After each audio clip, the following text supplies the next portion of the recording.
Bueno,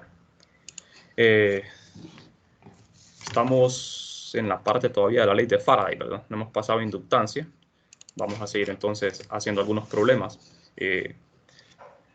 Los problemas que estamos haciendo son problemas bastante diversos, ¿verdad? Para que ustedes puedan ver las diferentes aplicaciones de esto. Por ejemplo, en la clase anterior resolvimos el problema de un medio en movimiento. Y en este caso tenemos otro medio en movimiento, pero es muy diferente, ¿verdad? Porque en este caso el circuito tiene forma rectangular y el movimiento es de traslación. Con este método de la FEN de movimiento obtuvimos esta corriente. Primero calculamos la FEN y después la corriente, ¿verdad? Que era esto, con la ley de Ohm. Bueno, entonces, después de eso, después de calcular lo que es la corriente, debemos calcular la fuerza magnética sobre la barra y en qué dirección apunta esa fuerza. La barra se mueve, ¿verdad? Y hay una corriente en ella, entonces debe haber una fuerza magnética sobre la barra. Vamos a calcular esa fuerza magnética entonces. Esa fuerza magnética se calcula con la ley de Ampère. Esta es la ley de Ampère. Solo que aquí está en función de la ley del campo magnético B, ¿verdad? La ley de Biot-Savart. Pero es la misma ley de Ampère que habíamos estudiado desde el inicio. Entonces, nosotros aquí en este caso lo que necesitamos es saber quién es el elemento de corriente que pasa por la barra. El elemento I de S. Y este sería el campo magnético externo. De manera que yo voy a integrar a lo largo de toda la barra para saber cuál es la magnitud y la dirección de esta fuerza. En este caso es bien simple, ¿verdad? Porque el elemento de corriente, ya sabemos en qué dirección va la corriente. Y el elemento de corriente tiene que apuntar en la dirección de la corriente. O sea, el DDS. La corriente va en este sentido, en la dirección de Z positivo. Y el DDS también.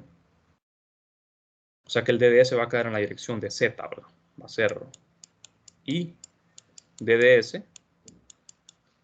Sería I DDZ en la dirección Z. De manera que hacemos el producto cruz, ¿verdad? I DDS cruz B. Esto se integra a lo largo de toda la barra. Con solo hacer el producto cruz I DDS cruz B, B apunta hacia adentro de la pantalla. Entonces usted agarra el DDS, lo dobla alrededor de B y usted puede ver que el pulgar apuntaría hacia la izquierda, ¿verdad? O sea, la fuerza magnética iría hacia la izquierda. Eso solo con hacer el producto cruz lo podemos ver. No sé si a todos les queda claro. A la hora de calcular la fuerza magnética con la ley de Faraday, aquí no tiene nada que ver la velocidad, ¿verdad? En el cálculo, sino el DDS, el IDDS, la corriente. Entonces, fíjense bien, entre esta varilla y los rieles no existe fricción, de manera que la varilla se desliza sin fricción, pero va a haber una fuerza magnética que va a estar frenando la varilla hasta que se detenga. Eso es lo que va a ocurrir, ¿verdad? Bueno, entonces, planteamos el DDS así, en la dirección de Z positivo. El campo magnético va en X negativo. Entonces, DDS cruz B, quedaría en la dirección de Y negativo. Estamos escribiendo todo esto en el sistema cartesiano, ¿verdad? Luego hacemos la integral a lo largo de toda la barra, de 0 a L. Sustituimos el producto cruz aquí en la integral. Recordando, ¿verdad?, que la corriente y el campo son constantes, lo podemos sacar. Y realizamos la integral. Aquí falta el signo menos. Al hacer la integral, esto quedaría L, ¿verdad? L. De manera que esta sería la fuerza. Esta sería la fuerza sobre la barra. Y como ustedes ven, ¿en qué dirección va? En la dirección de menos y, o sea, a la izquierda. O sea que esta fuerza va frenando la barra. Bueno, es necesario reemplazar aquí la corriente porque ya la encontramos con la ley de Ohm. Sustituimos la corriente acá, en la fuerza. Al sustituir la corriente tenemos esto. La fuerza en función de la velocidad. Y el campo magnético, todavía faltaría simplificar más eso, ¿verdad? Porque aquí sería B al cuadrado. Entonces, como pueden ver ustedes en la figura, la fuerza apuntaría hacia la izquierda.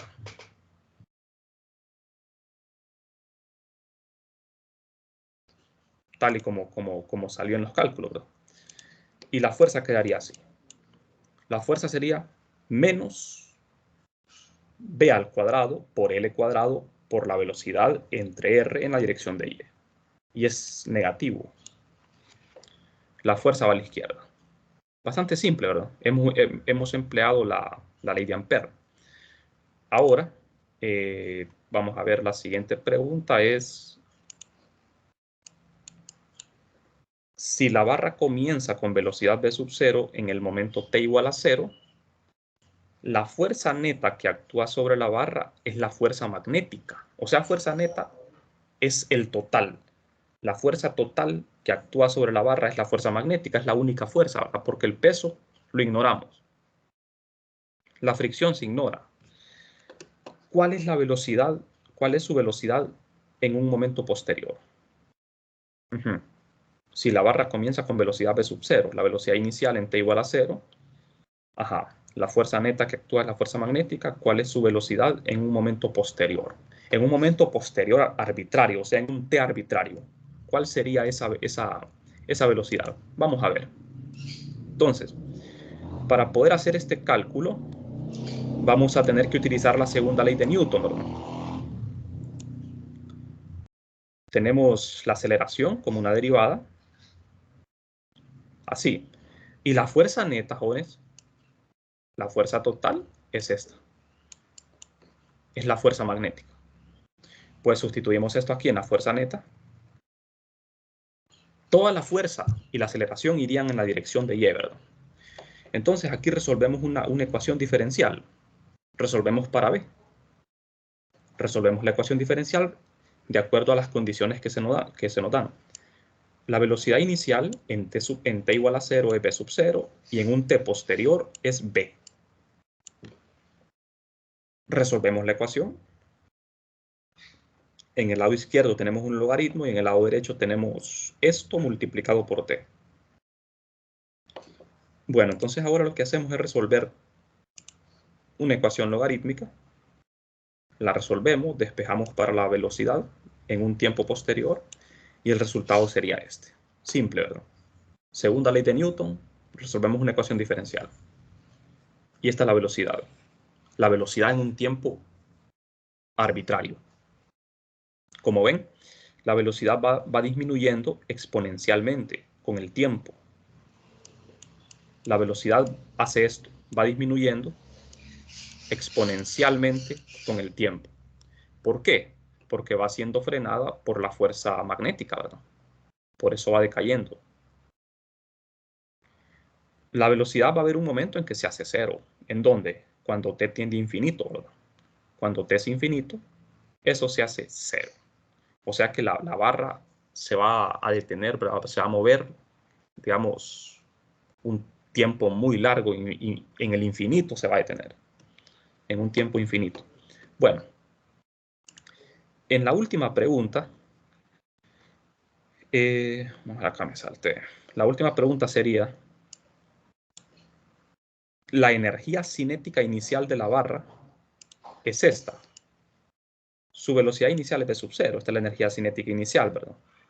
Compruebe que la energía entregada a la resistencia es exactamente la energía cinética inicial. O sea, la energía entregada a la resistencia, disipada en la resistencia, ¿verdad? Es igual a la energía que tenía inicialmente la barra, que es energía cinética. Bueno, vamos a ver entonces en este caso, lo que tenemos acá es por el calentamiento Joule, ¿verdad?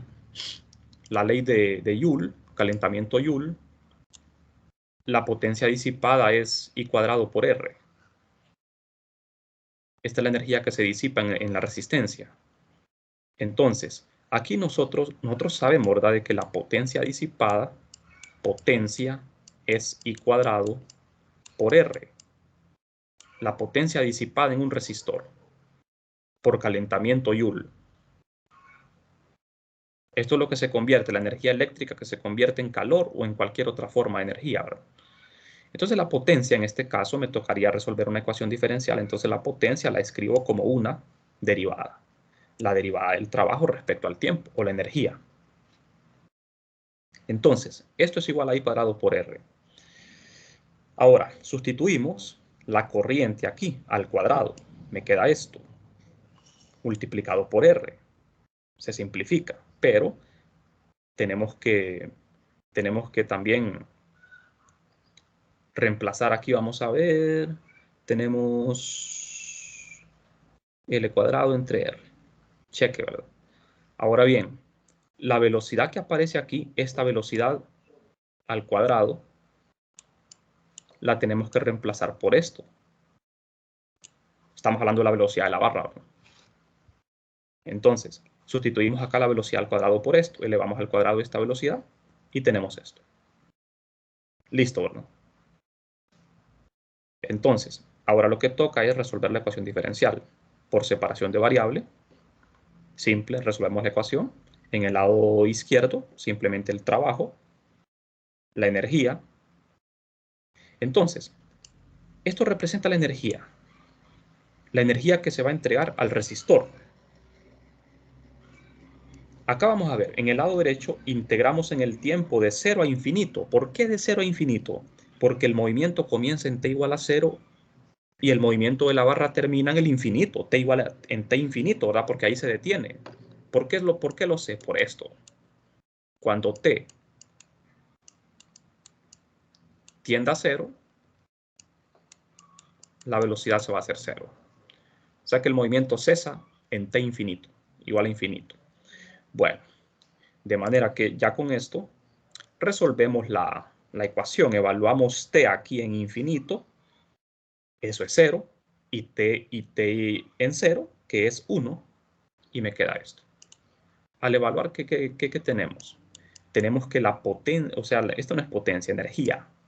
La energía total entregada al resistor es exactamente la energía cinética inicial de la barra. Aquí lo que hay es una conversión de energía. La energía que se le dio inicialmente a la barra, toda esa energía se convirtió en energía eléctrica. Bueno, en calor sería, porque esa energía disipada. Aquí lo que estamos haciendo es una demostración. Toda esa energía se convierte en eléctrica y esa energía eléctrica se convierte en calor. Bien, no sé si tienen alguna pregunta.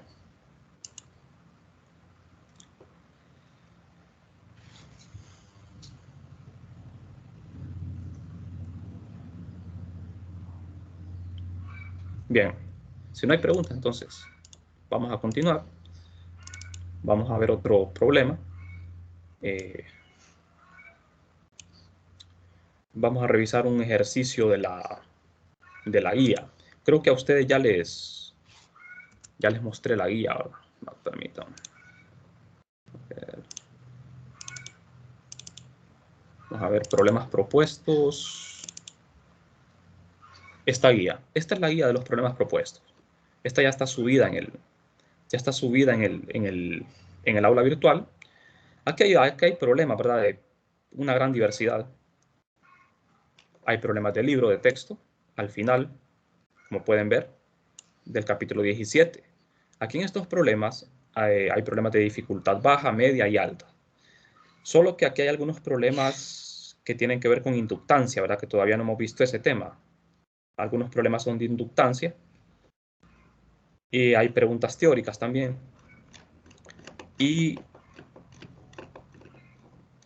estos son los ejercicios extra. Entonces, vamos a resolver un problema de esta guía. Aquí, por ejemplo, este problema que acabamos de hacer es este, aquí está en la guía.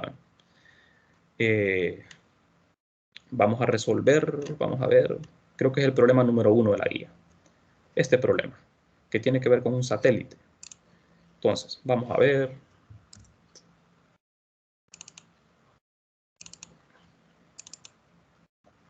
Es el problema de un satélite que orbita la Tierra sobre el Ecuador, a una altura de 400 kilómetros sobre la superficie de la Tierra, que tiene una antena que puede modelarse como una varilla de 2 metros de largo.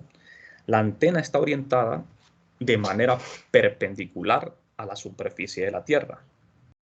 En el Ecuador, la inducción magnética de nuestro planeta es prácticamente horizontal, ¿verdad? En el Ecuador. Y tiene un valor de 8 por 10 a la menos 5 teslas. Ignore cualquier cambio en B debido a la altitud. Si la órbita es circular, determine la FEN inducida entre los extremos de la antena. Sugerencia: al ser un satélite de órbita baja, tiene una rapidez aproximada de 27.400 kilómetros por hora. Aquí en el problema me dan una información para que yo pueda calcular esta rapidez, pero esta sugerencia se agregó al problema para hacerlo más fácil. Ya me están dando la rapidez del satélite. Sin esta sugerencia, a mí me hubiese tocado encontrar la rapidez de órbita del satélite, haciendo uso de las leyes de Newton. Pero en este caso, ¿verdad?, el problema no sería tan complicado. Básicamente solo vamos a emplear la ley de Faraday. Entonces, vamos a ver, ¿qué es lo que se nos presenta aquí? Lo que tenemos es lo siguiente. Supongamos de que este es el satélite. El satélite tiene una varilla, tiene una barra metálica, es un metal conductor que orbita la Tierra. Entonces, la Tierra tiene un campo magnético, como un imán, en el interior, con el polo norte abajo y el polo sur arriba, de manera que las líneas de campo van en esta dirección, de abajo hacia arriba. ¿A qué se refiere cuando me dice de que el campo magnético es prácticamente horizontal en el Ecuador? Bueno, ustedes ven la superficie de la Tierra aquí. El campo magnético, como la Tierra es tan grande, es prácticamente horizontal a la superficie de la Tierra cerca del Ecuador. Por ejemplo, yo estoy parado aquí, ¿verdad? Estamos en Honduras, cerca del Ecuador. Las líneas de campo magnético son paralelas al suelo. Ya cuando se van acercando a los polos, esas líneas ya no son tan paralelas al suelo, ¿verdad? Ya no quedan paralelas. Pero cerca del Ecuador sí son aproximadamente paralelas a la superficie. Entonces, como el Ecuador, quiero decir, el satélite orbita alrededor del Ecuador, entonces el campo magnético quedaría perpendicular a la barra, al satélite, porque recuerden que la barra que representa el satélite está perpendicular a la superficie de la Tierra, de esta forma. ¿De acuerdo? Bueno, entonces, el campo magnético en todo el Ecuador apuntaría hacia arriba, en esta forma, y lo vamos a considerar uniforme, porque el satélite es muy pequeño. De manera que el campo magnético quedaría perpendicular al satélite y apuntando hacia arriba. Y el satélite tiene una velocidad v constante alrededor de la Tierra. En este caso, como el satélite va a estar dando vueltas alrededor de la Tierra en una circunferencia, la órbita es una circunferencia, ¿verdad? Entonces a mí me conviene usar coordenadas esféricas o cilíndricas para poder plantear la velocidad y el campo magnético, ¿verdad?, en ese sistema de coordenadas. Entonces, vamos a ver. Lo que necesitamos nosotros en este caso, lo que necesitamos encontrar es, vamos a ver, necesitamos la FEN, determinar la FEN inducida entre los extremos de la antena. Y eso lo hacemos, ¿verdad?, con la ley de Faraday. Eso lo hacemos con la ley con la ley de Faraday. O con el campo eléctrico de movimiento, que en este caso sería más fácil, ¿verdad? Sería más simple con el campo eléctrico de movimiento porque hay un medio en movimiento. El medio, que es el satélite, está en movimiento. Entonces me conviene usar este método. B, cruz el campo magnético. Donde B sería la rapidez del satélite y este sería el campo magnético de la Tierra. ¿De acuerdo? Ya con este campo ya tendría la dirección de la corriente y de la FEN. Bueno, entonces vamos a ver. Aquí tengo el satélite, la barra, visto desde arriba. Si nosotros observamos la barra vista desde arriba, estaríamos viendo un campo magnético saliente de la pantalla. Este campo está saliendo de la pantalla. La barra tiene una longitud de 2 metros y tiene una velocidad que es perpendicular al campo magnético. Esta velocidad es tangencial a la Tierra. Es una velocidad que va en la dirección de phi. ¿De acuerdo? El ecuador, el plano del ecuador sería como el plano XY, ¿verdad? De manera que la barra se mueve en el plano XY con una velocidad en la dirección de phi positivo. Y el campo magnético apuntaría hacia arriba en la dirección de Z, Z positivo. Entonces, yo voy a emplear el campo eléctrico de movimiento, la FEN de movimiento, campo de movimiento. El campo de movimiento es este. La velocidad cruza el campo magnético. Aquí la velocidad es la velocidad de la barra y el campo magnético de la Tierra. Entonces, bastante simple el cálculo. Veamos. La velocidad ya me la dan en el problema, ¿verdad? Me dicen que la velocidad del satélite es de 27.400 kilómetros por hora.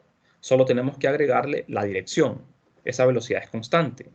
Y el campo magnético también ya está dado. Es de 8 por 10 a la menos 5 teslas. Es un campo bien débil, ¿verdad?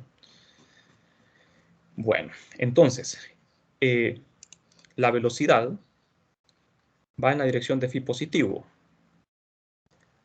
Lo puedo escribir en notación científica, así.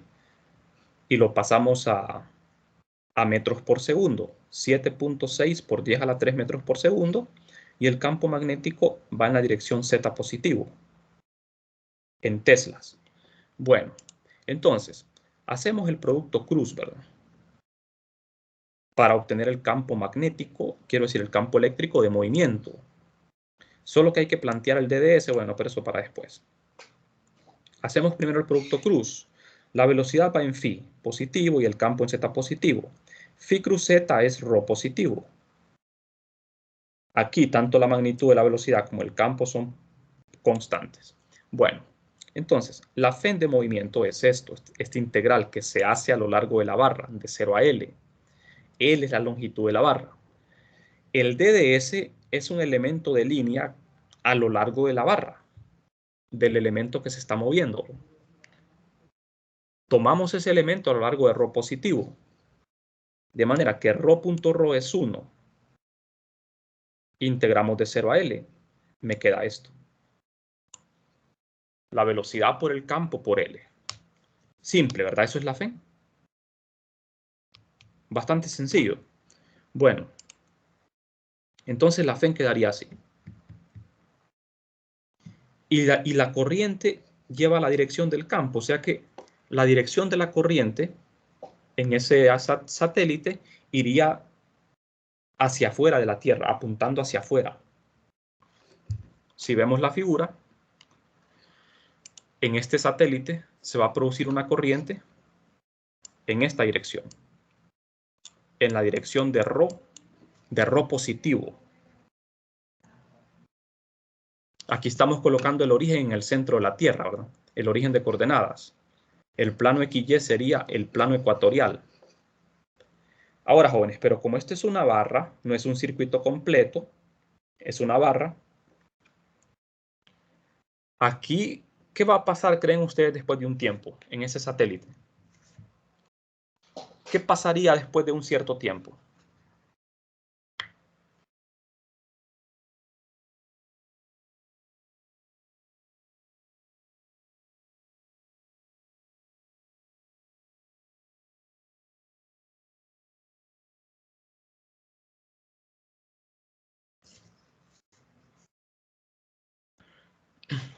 Ajá. ¿Qué pasaría después de un tiempo?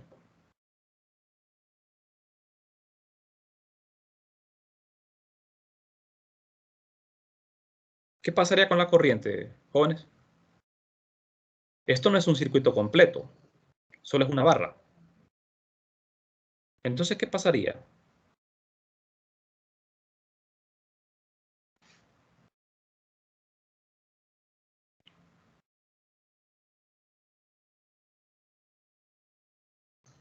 Ajá, vamos a ver, ¿y queda David? ¿Qué cree usted que pasaría con la corriente? Tendería a disminuir con el tiempo. Disminuiría con el tiempo, ¿verdad? Ajá. ¿Por qué será? María Isolina, ¿qué piensa usted? No sé. Vamos a ver, como esta es una barra, es un conductor, ¿verdad? Aquí en la vida real pasaría eso, ¿verdad? Que se va a producir una corriente. Esa corriente, que es movimiento de electrones, ¿verdad? Se van a acumular en un extremo. La carga se va a acumular después de un tiempo en un extremo y en el extremo opuesto se va a acumular carga del signo opuesto. Entonces aquí se va a alcanzar el equilibrio electrostático y el campo en el interior va a ser cero. ¿Por qué razón? Porque esto no es un circuito completo. Si fuese un circuito completo, la corriente no cesaría, ¿verdad? La corriente seguiría circulando, pero como es un circuito eh, incompleto, es una barra, entonces la corriente tiene que detenerse. Y el sistema va a quedar en equilibrio, ¿verdad? Con el campo interior, el campo eléctrico igual a cero. Eso es lo que pasaría. Bueno, entonces ya tenemos la FEN, era lo que queríamos calcular. Si metemos los valores, ¿verdad? De la velocidad, del campo y la longitud, podemos calcular el valor numérico de la FEN, que tiene unidades de voltios, es 1.22 voltios. Esa es la FEN. Es un voltaje. Como ustedes ven, 1.22, bastante pequeño. La verdad que la corriente que se va a generar ahí es una corriente bien pequeña, ¿verdad? Porque o sea, el campo magnético de la Tierra es un campo magnético bien débil, ¿verdad? Bueno, no sé si tienen preguntas.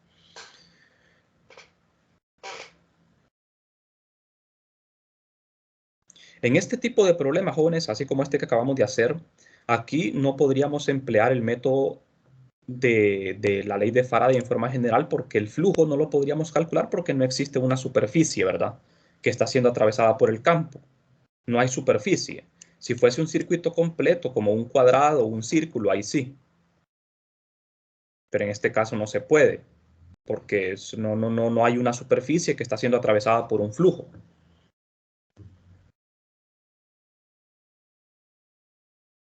¿De acuerdo? Entonces, bueno,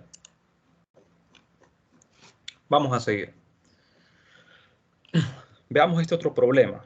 Tenemos en la figura hay una corriente constante I sub 0, mientras que la espiral rectangular se aleja a velocidad constante en la dirección de Y.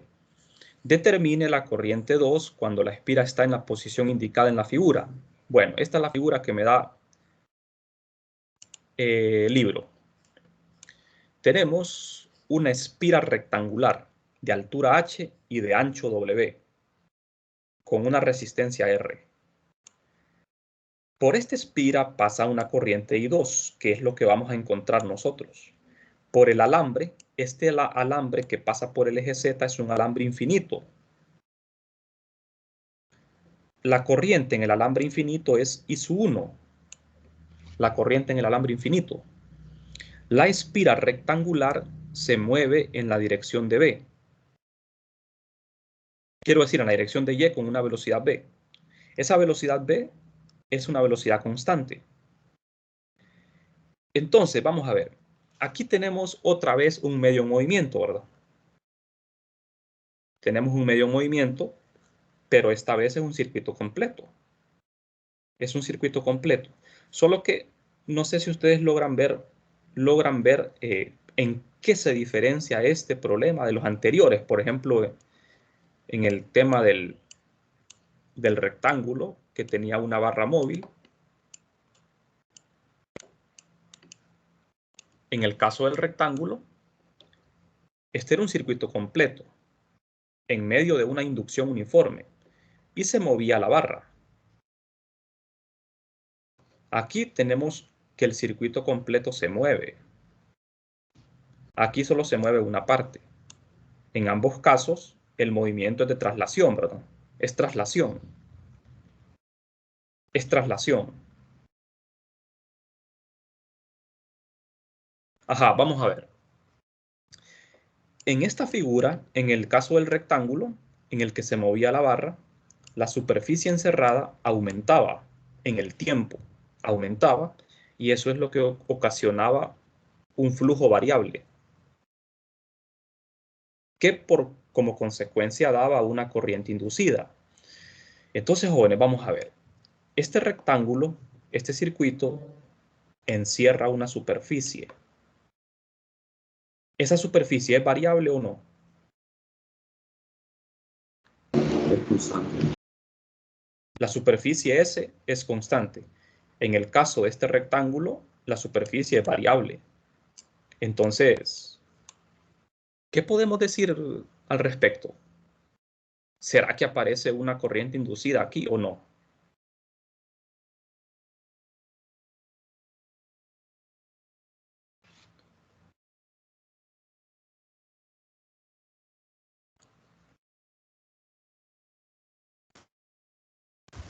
Va disminuyendo el flujo de acuerdo se aleja de la barra.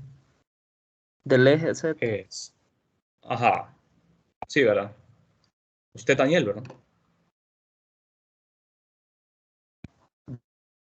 David Ernesto. David Ernesto. Sí, sí, sí. Sí, así como lo dijo, es cierto.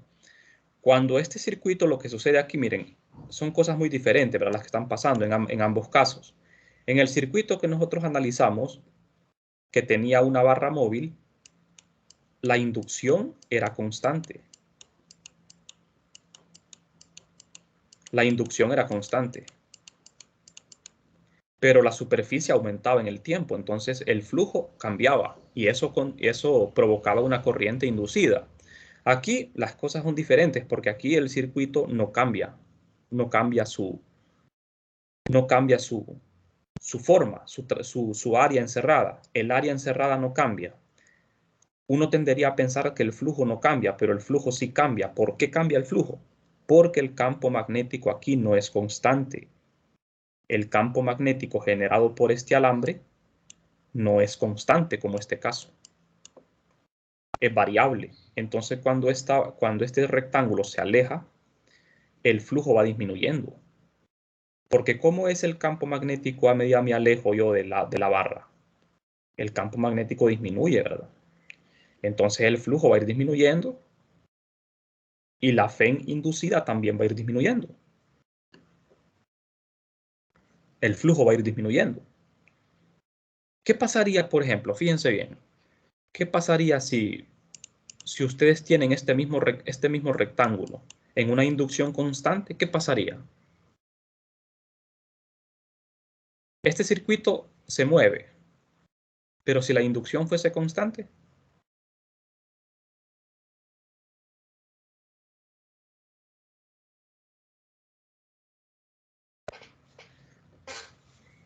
no aparecería corriente inducida, ¿verdad? Porque el flujo no cambiaría con el tiempo.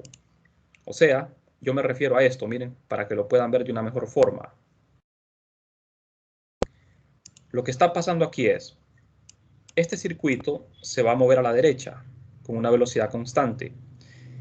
El campo magnético provocado por este alambre, que es infinito, es este campo, miren, que ustedes ya saben cómo calcularlo, ¿verdad? Este campo con la ley de Ampère. Entonces, este campo magnético provocado por este alambre depende de 1 sobre ρ. Significa que cuando yo me alejo del alambre, el campo va disminuyendo. Como esta espira se va alejando del alambre, el campo que va encerrando en el interior va disminuyendo. El flujo va disminuyendo. Si el flujo disminuye, jóvenes, ¿qué me dice la ley de Faraday?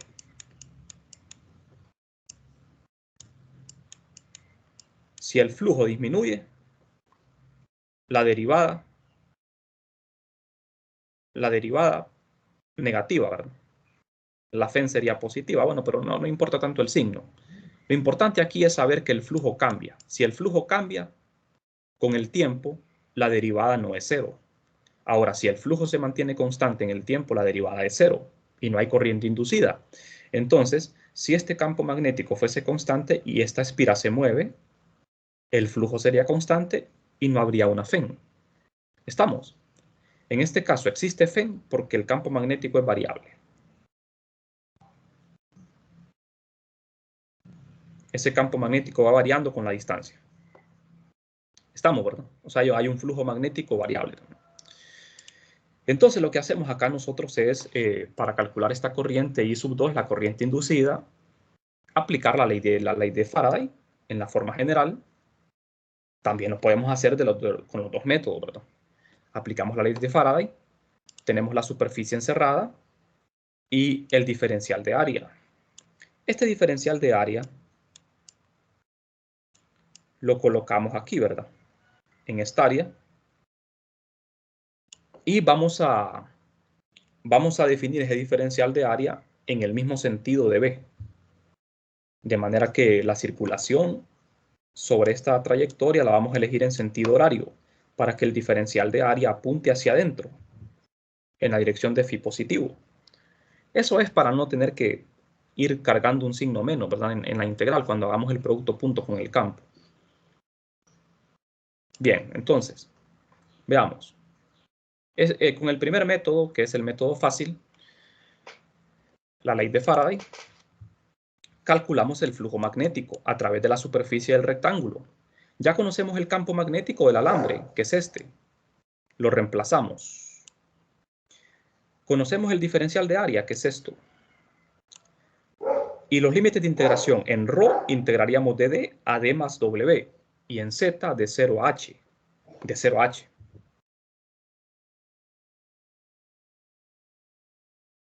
Así sería, ¿verdad? Bueno, entonces, la integral es bastante sencilla. En Z la integral da H. Eso se saca el integrando. Y en ρ tenemos esto. Integramos d de ρ entre ρ de D a D más W. Así es simple. De manera que la integral queda así. Me queda un logaritmo natural. Ahora, este es el flujo. Este es el flujo magnético. Como ven, el flujo magnético, como ustedes ven acá, pareciera que fuera constante, ¿verdad? El flujo, porque no depende del tiempo. Pero fíjense bien aquí. ¿Quiénes son constantes aquí? Mu sub 0, la corriente, H es constante, 2pi es constante, W es constante, pero esta D no es, vamos a ver, D no es constante. D no es constante. No sé si todos logran ver eso. Aquí D es una variable. Fíjense bien. D, jóvenes, es la separación del alambre a un extremo, al extremo izquierdo del rectángulo. Esta D es variable, porque cuando esta espira se mueve a la derecha, D va cambiando. W es constante porque es el ancho y H es constante. Entonces, esa D es variable. En vez de D pudimos haber puesto Y para ser más explícitos en eso, ¿verdad? Entonces, D es variable, cambia con el tiempo. Entonces, el flujo, claro que es variable, va a cambiar con el tiempo. Cuando derivo con respecto al tiempo ese flujo, tengo que derivar con respecto a D, la variable D. Esta variable D que aparece en el logaritmo. Entonces, derivamos con respecto a D. Usamos la ley de los logaritmos para escribir este logaritmo así, que es más fácil. Derivamos con respecto a D. La derivada de D con respecto al tiempo es la velocidad, justamente la velocidad de la barra, que es constante. ¿De acuerdo? Es la velocidad. Entonces, tenemos la FEN, ya, ¿verdad? Simplificamos. Cancelamos aquí D. Cancelamos D. Y me queda esto. Hemos encontrado la fe. Bueno, como ustedes ven, ya hemos hecho una gran variedad de problemas, ¿verdad? Problemas donde se presentan situaciones muy diferentes. Ya ustedes tienen un panorama más amplio, ¿verdad? De cómo es que se aplica esto de la ley de Faraday. Bueno, entonces ya tenemos la fe. Me queda en función de la velocidad y de D. Aquí D queda como variable. Bueno, aquí D es una constante, ¿verdad? Porque es la separación en ese preciso instante de tiempo. Entonces, ya con la FEM, yo puedo obtener la corriente haciendo uso de la ley de Ohm en el resistor, ¿verdad? Despejo para la corriente otra vez. Y tenemos la corriente I2. Esta sería la corriente. Como les mencionaba, ¿verdad? Que lo complicado de emplear este método es que yo tengo que usar la ley de Lenz para poder saber cuál es la dirección de la corriente, porque como la corriente es un escalar, aquí el signo no significa una dirección, ¿verdad? Porque la corriente no es vector. Entonces yo tengo que usar la ley de Lenz para poder averiguar cuál es la dirección de la corriente. Entonces, es simple, la verdad. En algunos casos la ley de Lenz es bastante simple, porque como ustedes ven, cuando esta espira se mueve a la derecha,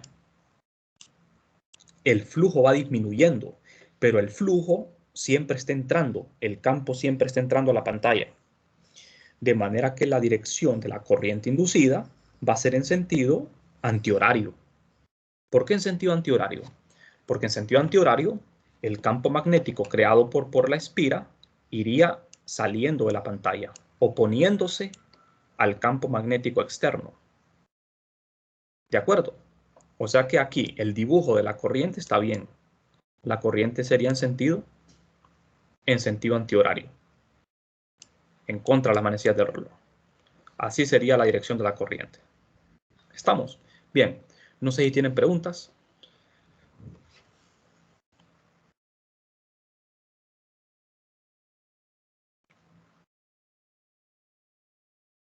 Si no hay preguntas, entonces seguimos mañana, jóvenes. Vamos a finalizar el día de mañana con esto. Vamos a pasar al siguiente tema. Entonces, nos veríamos mañana siempre a la misma hora. Sí.